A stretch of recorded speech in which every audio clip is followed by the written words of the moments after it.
PWCC is a great way to sell your sports cards. If you're looking for a way to support the Cajun Cardboard YouTube channel, consider using the promo code Cajun, all caps, CAJUN, when you're selling your cards on the PWCC marketplace.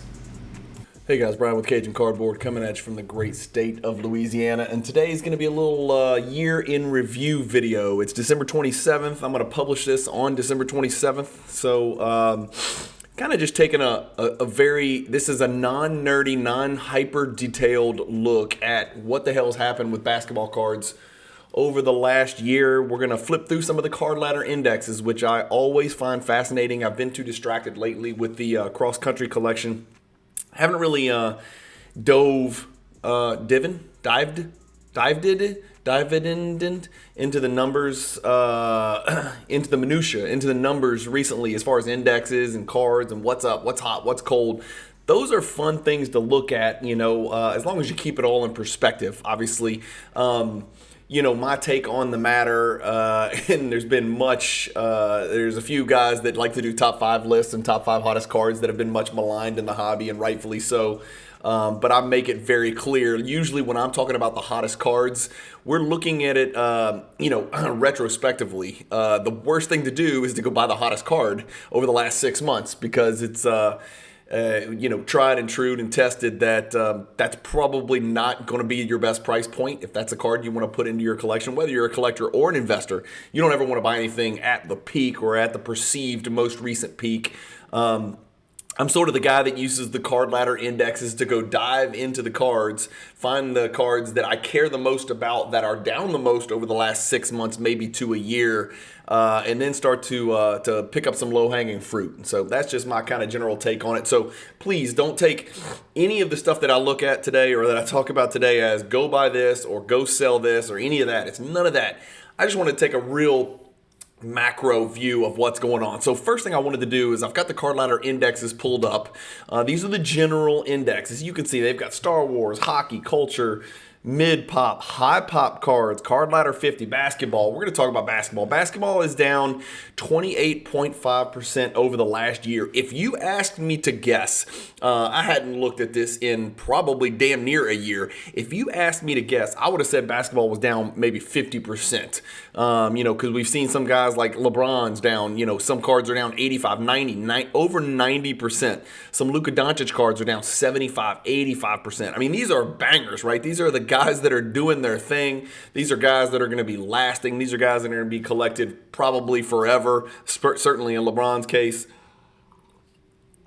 So honestly, I was a little bit surprised. I thought basketball would be down significantly more than 28.5%. So that's not really the end of the world. The bringing up the rear down here, you got Marvel as a whole. And again, remember, this is just pulling from the card ladder database. So this is not, you're never going to be able to say all basketball cards are down 28.5 or it's just the cards that are included in the card ladder database. An index is only as good as its constituent parts, but the card ladder basketball index is a pretty damn voluminous compilation of cards and data points. So there's a lot of cards included in there. What surprised me the most on this chart, obviously Star Wars being up 27%, that's cool. I was a Star Wars kid. I was an only child growing up, and now I'm a father of 7. My wife was the oldest of 10, so it's a weird little, family dynamic that we've got going here. But as an only child, I played the hell out of some Star Wars action figures. I was the kid who probably played with Star Wars action figures too late in life. I was still pretending to be Han Solo and having battles and shooting them down with rubber bands. I was as nerdy gets.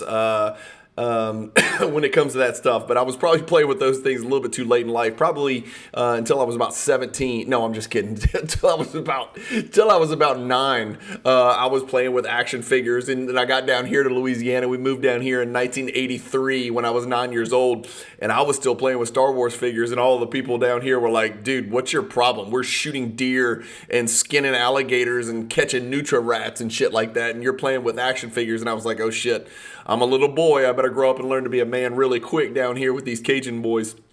So, but Star Wars up 27% is pretty interesting. Entertainment up 26%, and that's it. That's the only green you're going to see. And again, you've got up here in the top right, you can see where my cursor is, that I've got this sorted year-to-date percentage change. So from January 1, 2023 to today, December 27th, which is about 360 days.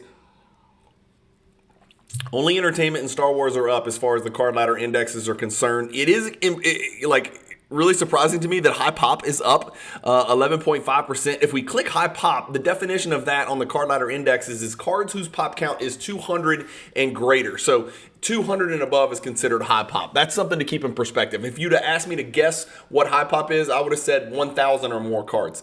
But card ladder, Chris and Josh, being the elitist collectors that they are, have deemed that 200 is high pop. So we'll say 200 is high pop or higher. And those are the kind of cards. Here's some of the cards you're looking at. You know, you're looking at, again, remember, that's high pop everything. Basketball, baseball, football, this little Pokemon creature called Ditto or whatever he is. Joe Dumars 87 Fleer base PSA 8. Those are actually up. That actually is up. A PSA 8 Joe Dumars 8 is up. Look at that. Somebody just recently paid $32 for that card. At one point, it sold for $3.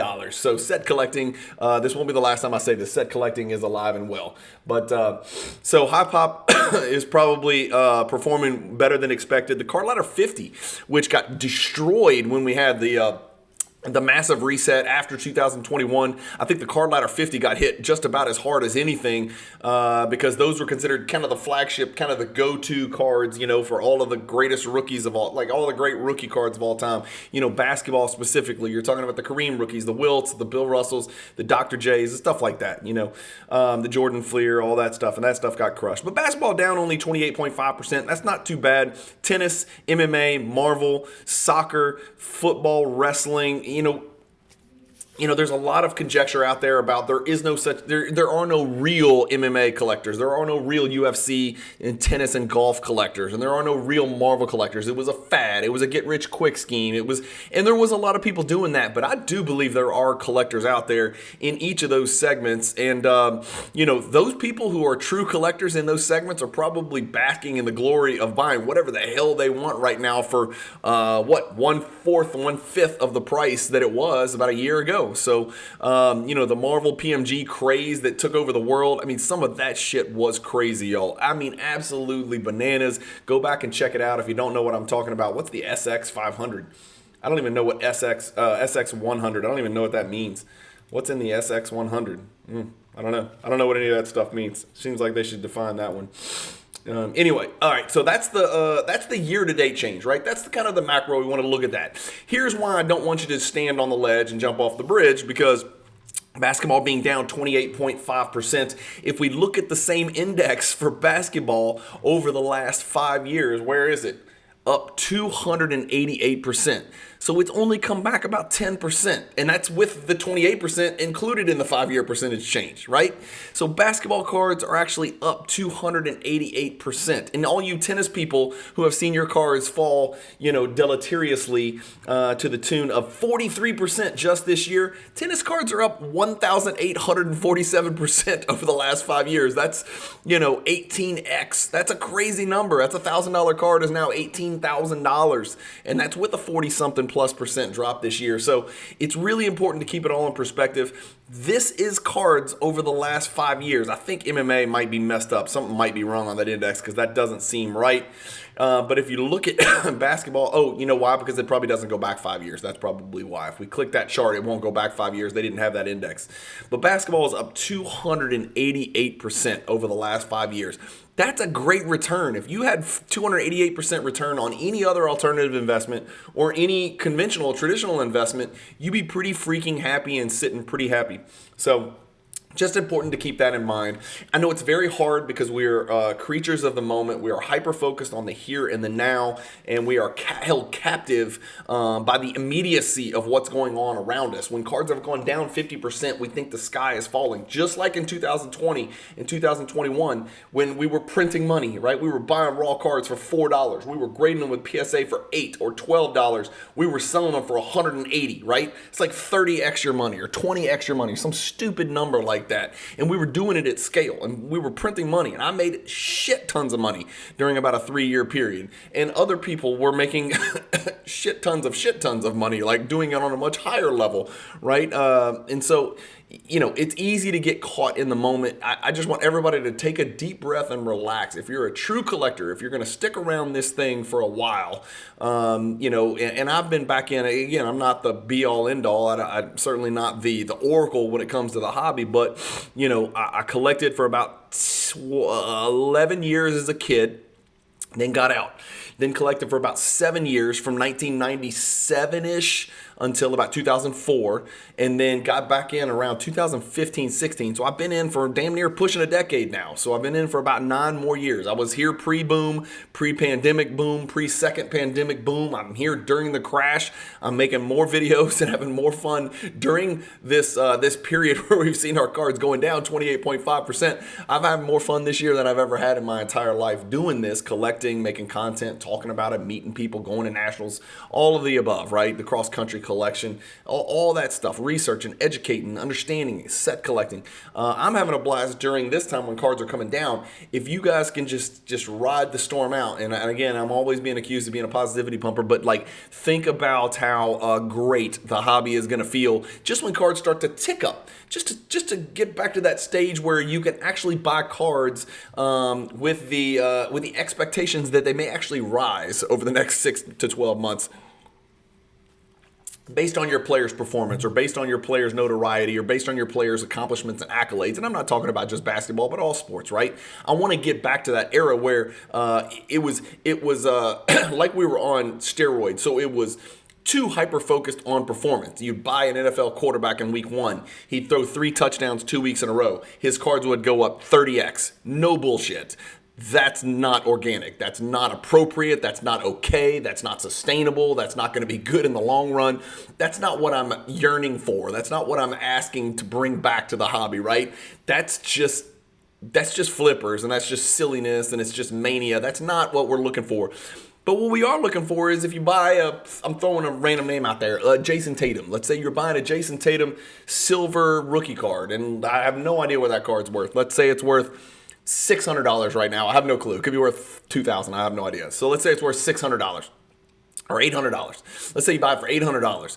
If Jason Tatum finishes second in the MVP race, and then the Celtics win the title, that card should go up to $1,000. That card should go up 20 to 30 to 40%, right? Now we know that once he does win it, it will come back down. But the hype leading up to it and running up to those finals, that card should go up 20, 30, 40%.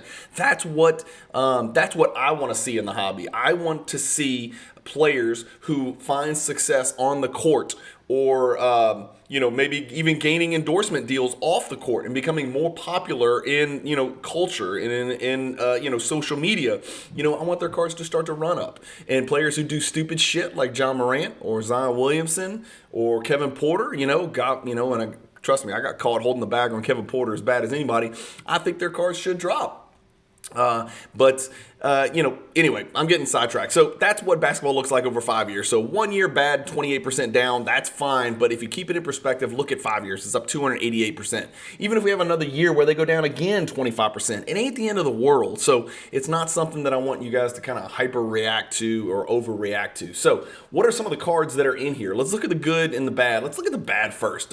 Here's some of the worst performing basketball cards in the card letter database only, over some of the worst. Relax. So I'm not saying this is the be all end all. There are going to be cards that I'll leave out, right? I'm not going to go through every card in the worworld. Just look at some cards and kind of chat through some cards. More than $100. They have to have sold for more than $100. And this one is a pretty, not surprising to me because, Bosch is kind of off the radar. Dwayne Wade cards have suffered. LeBron's cards have suffered as much or more than anybody else out there. This is the 2003 Topps Matrix BGS 9.5. I've got it pulled up over here. Look at this chart. February of this year, $1,500 card. We're talking about a Pop 161 card. Most recently sold for $252, down 83% over the year.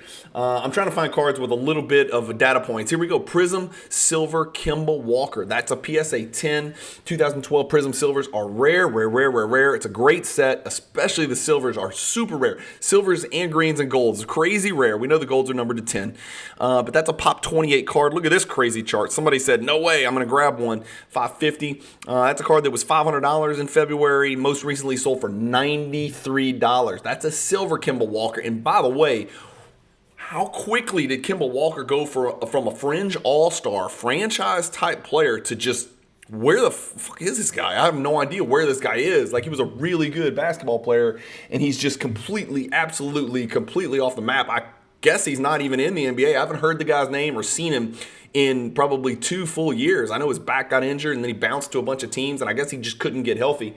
Victor Wembanyama, wow, surprise, surprise. His Bowman University Chrome PSA 9 is a pop 286. Soon it'll be a pop 2,860. The card sold for $1,000 to some absolute idiot in July. I don't know who in their right mind would pay $1,000 for a base pajama PSA 9 University Chrome card out of nowhere. The card's worth $190 today. I will go on record and say that is going to be a $50 card by the end of next year. There is no way anybody on earth is going to want that card when that pop right there of 286 goes to 886 in the next year. That is only going to get worse. That is only going to get worse, and that is no reflection on Victor Wembanyama as a player. He's fantastic. He is fantastic. And then interesting, here's a card that I actually sold.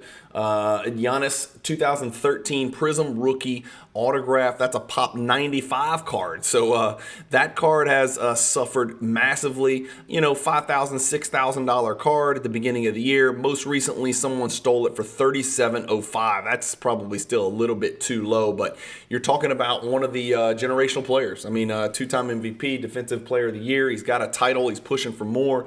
The Bucks are in pretty good shape. Believe it or not, everybody's been bagging on the Bucks and their shitty defense because they used to be so elite, and now they're shitty. Bucks are like a half a game or a game back of having the best record in the entire NBA, and that's with Lillard getting off to a weird start, but now finally figuring it out. And so those guys are just now starting to figure out how to play. They need to run more pick and rolls, those two. What else do we have? We have Zion Williamson, Peacock PSA 10. There's not going to be enough price points of that. Steve Johnson base, Trae Young Purple PSA 9. How about just a random 2006 LeBron Refractor PSA 9 down 76%? Look at that. Somebody just stole that sucker for $125. Holy moly. That is a very inexpensive, and this says refractor, but this doesn't say refractor, but that does say refractor, so I don't know what's what. The Zion Red and the Zion Mojo, you're going to see a lot of Zions in the red section, right? Everybody was super, super high on Zion. He's not really lived up to expectations. The Pelicans haven't really separated and become part of the elite in the West, but they're just now getting healthy with Alvarado and Trey Murphy coming back. 2,150 in February. Most recently, $530. What's funny is, look at what the base Zion was selling for.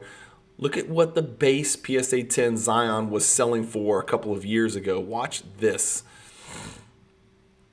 The base once sold for $965. You're talking about a card that is popped 22,000.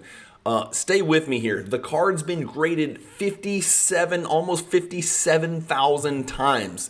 And somebody paid almost $1,000 for that silly card. That Victor Wembanyama Bowman University Chrome card is going to suffer the same fate. Not that there's going to be 57,000 graded, but it's going to be a lot. I can tell you that. And it's not going to be the meaningful card that people think it is and that people are going to want to be holding. All right, that's enough about the bad. Let's look at some of the good cards. This should not be a surprise because Cam Thomas had his day. Twice now, okay? So he's gone through these stretches where it looks like he's one of the elite scorers in the NBA, a future combo guard, like franchise wing, alpha, do-it-all wing, score the ball at, all over the place. His Prism PSA 10 is only a pop 20. That's really surprising to me. That must have a really low gem rate because it seems like there's a lot more of those out there. That is not a rare card at all by any stretch of the imagination. 2021 silver is like 2016 base pretty much. Come on, card ladder. You got to load up for me here, brother. It's not loading up for me. There we go. So it's been graded 150 times, 140 by PSA. It's only a 14% gem rate. That's pretty low by modern silver Prism standards. But interesting card. It was $50 at the beginning of this year at $51. Somebody could have picked that card up. Sold as high as $405 very recently on Halloween. Now it's sold for $325 and $335. So sounds like small potatoes, but if you had 4 or 5 or 6 of these, that's real money, man. And so the prospecting game can still be done. You've just got to be very selective, and you can't just get sort of right. You got to nail it, right? And so if you had Cam Thomas and you sold at the right time, you probably nailed it. Now, here's the deal. That was December 17th. Here we are 10 days later. His card's probably not going to sell for $300. It's probably going to sell for $200. That's how quickly these cards move based on the hype train, right? Hype drives prices more than actual accomplishments and putting up the numbers. The Michael Jordan Meltdown, the second best performing card over. Oh, by the way, I've got in here a threshold of $250. So we're looking at cards in the Card Ladder database with a threshold of more than $250. Their positive percentage change over the last year. Look at the Jordan Meltdown. Look how many have sold. 63 sales over the last year. And this is crazy. Why is it crazy? You guys know this. This is a rhetorical question. It's crazy because condition is everything, especially when it comes to Jordan 90s inserts. A Meltdown PSA 6 is extremely different than a Meltdown PSA 9. In fact, here we can look at the numbers and kind of break that down. Let's look at the PSA 7. You're looking at a card that's worth about $280. Let's look at the PSA 9. You're looking at a card that's worth about $1,600. So you're talking about 8x, right? You're talking about a drastically different card entirely. And so when you're looking at these raw charts right here, that's why you're going to see it looks like a fat dude on a treadmill. You don't know what the hell you're going to get or if he's going to die at some point. So it's way up, it's way down. I mean, you got consecutive sales here of 200 and 435. That is double, right? And so that's what you're going to get with raw stuff. But interesting to see that generally it looks to me like that Meltdown raw is trending upward if you throw out the highs and the lows, right? It looks like to be a card that's trending upward. Plenty of data points to support that. Tom Chambers, PSA 10, 1987 Fleer. Only 2 data points here. You're going to see 87 Fleer PSA 10 sets are much more rare than 86 Fleer PSA 10 sets. Yes, if you didn't know that, they are.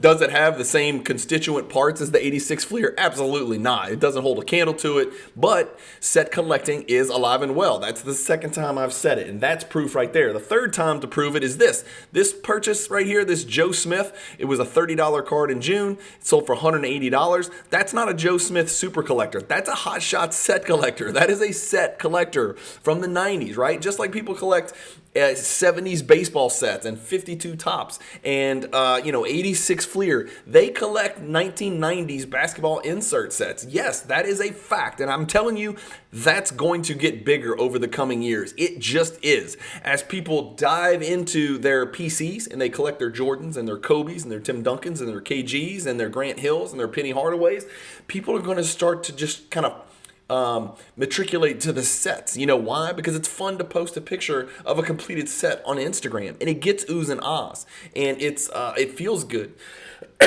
which is why I'm a set collector. More set collecting. Robert Parrish, PSA 10. Looks like the Tom Chambers, only 3 sales, 59, 127, 324. I need the damn set. There's only 49 of them. Somebody's going to overpay. It only takes 2 of them out there. The next one might sell for even more. And then we're going to see a bunch of De'Aaron Fox in this green section, up 347% over the year. His green PSA 10 is a Pop 17 card, and I'm sad to say I sold this probably way too soon. The card was only $114 in January. I think somebody clicked on it, realized, oh my God, there's only 17 of these. There's only been 152 graded. There's only a 1 in 10 gem rate. This should be worth more. And then logic set in for once in the hobby. Logic set in. And then the card jumped from 115 to 400 and then again to 515 because De'Aaron Fox is doing fangs, as they say. Jerry Lucas, PSA 9, a vintage card that's doing well. That's a Pop 19 card. Daryl Griffith, base PSA 10. By all standards, he's a common. That's a $900 card, last sold. You know why? Because there's a 1986 Fleer set collector who's at like 100, 100 and, oh God, I just went blank. Yeah, there's 132. So they're at like 120 out of 132. They don't have the Johnny Moore. They don't have the Jeff Malone. But guess what? They also don't have the Daryl Griffith. And guess what? They're very desperate. And guess what? They want closure, right? I've been there. I know what that feeling feels like.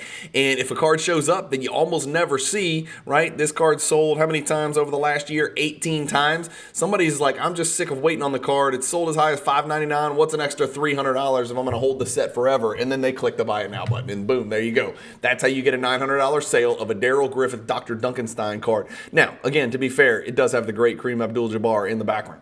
Kobe Bryant courtside silver, more 87 Fleer base PSA 10. I mean, look at these charts. These charts all look the same. Let's find one that's a little bit more reasonable. Here we go. We got the Michael Jordan EX 9.5, not the credentials, but just the base EX. Beautiful card. It's a pop 36 in a BGS 9.5. $800 in February, $27.50. That's a 240% increase. 87 Fleer PSA 10 Gilmore. You see all these 87 Fleer PSA 10 charts look the exact same because all of their pop reports look the exact same.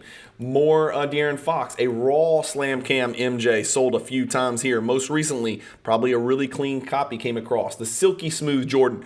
I tell you what, I'm excited and I'm liking that I'm seeing a hell of a lot of Jordan stuff, even raw stuff up in here. Maybe somebody knows something we don't, that there's a margin for buying raw, grading them, and selling them. Oh, wait, no. We do know that there's a margin for that if you're willing to put in the time and the work. As you can see, I'm doing on this cross-country collection. The silky smooth has really run. One selling for as low as $261. The most recent selling for as much as $850, a 225% increase. A Fleer Lambeer, right? Only popped 29. Same damn chart over and over for the 87 Fleer PSA 10s. Somebody's going to make a killing if they sell an 87 Fleer PSA 10 set. As far as I know, there's only 2 or 3 of those out there in the entire world because like the Minute Bull's like a pop 8 or 9 or 10 or something stupid like that. How about just the flagship Stadium Club BGS 9.5 having a hell of a year? That is in BGS 9.5, it's only a pop 8. There's way more than PSA 10s, isn't there? Yeah, PSA 10's a pop 27. I'm happy to own one of those. But the BGS 9.5, wow, ran from 800 to 2,550 over the last year. That's good, guys, and we can kill it right there. I mean, I just wanted to kind of give you guys an idea of what's going on. Going back here again, let's look at our indexes, right? We've got basketball down 28.5%, but the moral of the story is relax. There are still cards you can make money on. Depending on what your niche in the hobby is, you can it's all about perspective. Just like life is about perspective, the hobby is about perspective. If you are a buyer, if you are a collector, if you are looking to grow your collection, 2023 was a great year for you. You're buying cards for less than you would have paid 360 days ago. If you're a flipper investor, you're probably either out already, or you're considering getting out, or you're considering looking for that, opportunity like on a De'Aaron Fox or a Cameron Thomas where you can dump your stuff and then run for the hills and go buy Beanie Babies or antique furniture or whatever your next, little scam thing is. But if you're in the hobby, and again, not all investors are flippers, right? Like I consider myself an investor. Obviously, I never purchase cards with the intention that they'll be worth less in the future. If I thought that was the case, I would just wait and purchase them in the future. So I'm not saying there's anything wrong with investing. I don't think there should be a stigma attached to investing. But if you're a short-term flipper where you like to buy low and sell high like 6 weeks later, 2022, 2023, those are not the years for you, right? You may want to go find a new arena to play ball in because cards was not the arena for you. Will we ever get back to that? I do think we will get back to the point where those types of folks will come back in and be able to thrive.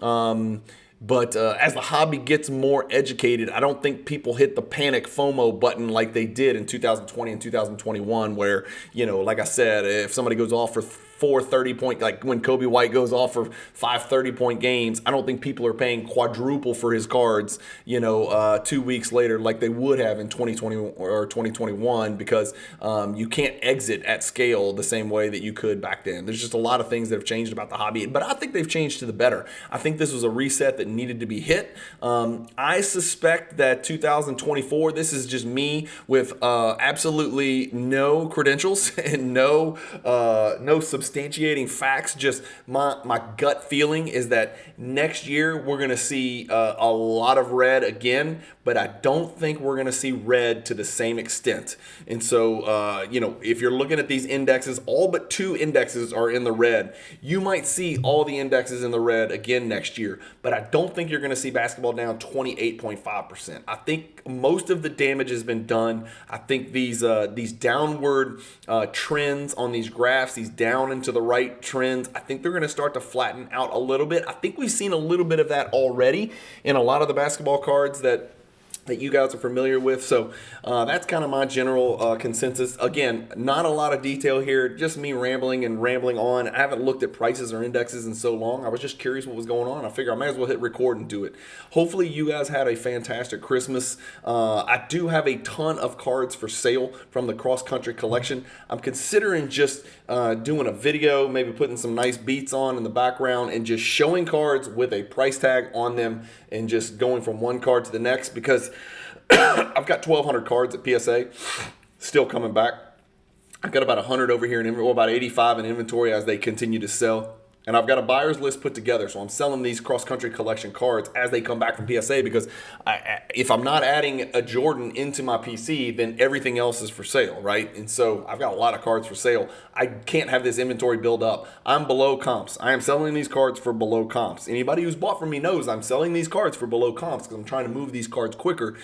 So what I might do is just start doing some sale videos where I just literally just flip a card up, show it, flip a card up, show it, and there's gonna be a little price tag sticker on there. It's gonna be non-negotiable. It's gonna be take it or leave it, and I'm trying to figure out the best way for someone to actually take it. The only way I can think of is to direct message me on Instagram, ask if the card's available. If it is, send the money. If the money hits, it's your card, and I ship it out to you. I don't know any other way to do that. I for a second there wasn't sure if that was even legal on YouTube, but I guess it's my channel. People sell shit on YouTube all the time, so I don't know why I wouldn't be able to sell my basketball cards on YouTube. And if somebody knows that that is not legal and I can't sell my basketball cards on YouTube for whatever reason, please let me know. But anyway, I think that might be the way to do this, so I can move this inventory quick and kind of recycle this money, and then you know what I'm going to do with it. I'm going to go buy some Jordan cards to grow my Jordan collection, or finish some of these damn sets, some of these soccer sets that I'm working on, or some of these basketball sets that I'm working on as well. So hopefully you guys didn't get burned too bad. Worse than, are you above or below 28.5%, right? I know for a fact my collection did not go down 28.5% during 2023. Why? Because the cards that I collect are not indicative of the general basketball card index. They're relatively rare Jordans, but also some extremely common Jordan stuff.